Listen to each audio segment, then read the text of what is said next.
It is such an awesome responsibility to follow that and to close out today's roster of e-patient speakers. Sometimes I worry about what my contribution is to the e-patient space. It's really such an august group. I'm not an engineer, I'm not a web designer, but I realize as every movement matures, they need a lawyer.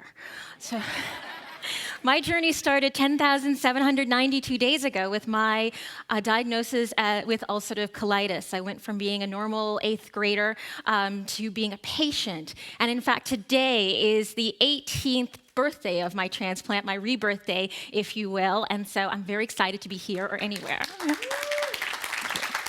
Thank you. I'm very blessed because 16,036 patients today on my rebirth day are waiting for a liver transplant.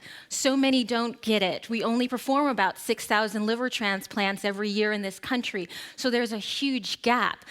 Patients waiting for a liver transplant can have gotten there by having over 100 different liver diseases. How many of you knew that children got liver disease? How many of you even thought about that it comes from genetic factors, metabolic diseases, and so many other causes? But lest this be too narrow, 25 million people are living with chronic conditions of all sorts. And when you add to that their family members and their caregivers, it really is a significant segment of the country.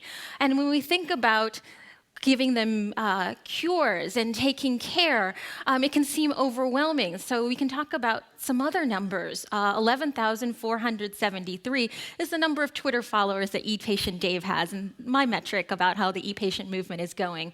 42 is only the small number of organizations, of patient advocacy organizations, that meet the standards for the National Health Council, which I'm sure none of you have heard of, but it's an umbrella group for the traditional organizations that so many of us mock until, like me, 10 weeks ago, you have become CEO of them. So I have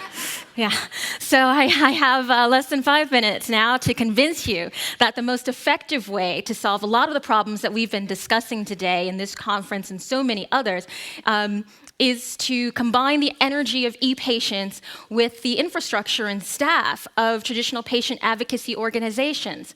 I am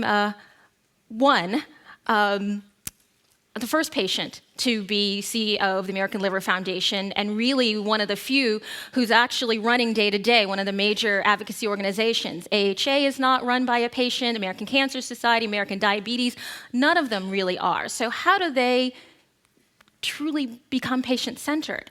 I started with a 2-question strategic filter for my organization. Is it solving a problem for patient and patient family?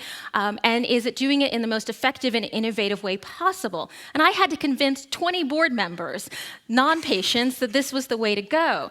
And you may be surprised to know that my largest supporter on the board, one of these 20, was a hepatologist who had been in practice longer than I had been alive.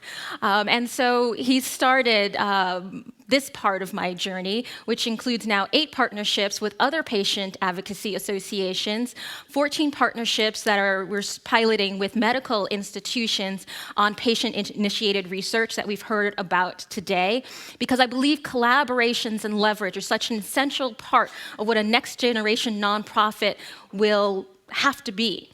3 is the number of satellite sites that we have for our patient-generated advocacy forum, so that geographical barriers and physical limitations don't limit patients' ability to participate in things that we're putting together in the foundation.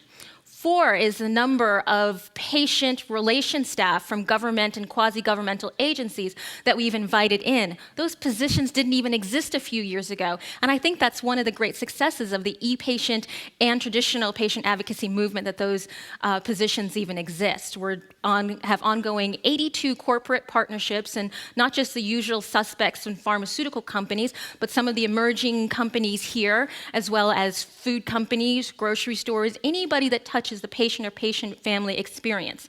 We have 16 divisions across the country for the American Liver Foundation, because as high-tech as this all is, it has to be high-touch. My vision is that 10,792 days from now, that nobody's even heard of the American Liver Foundation, because we would have eliminated liver disease, and I would have been a successful patient CEO as I've been a patient. Thank you.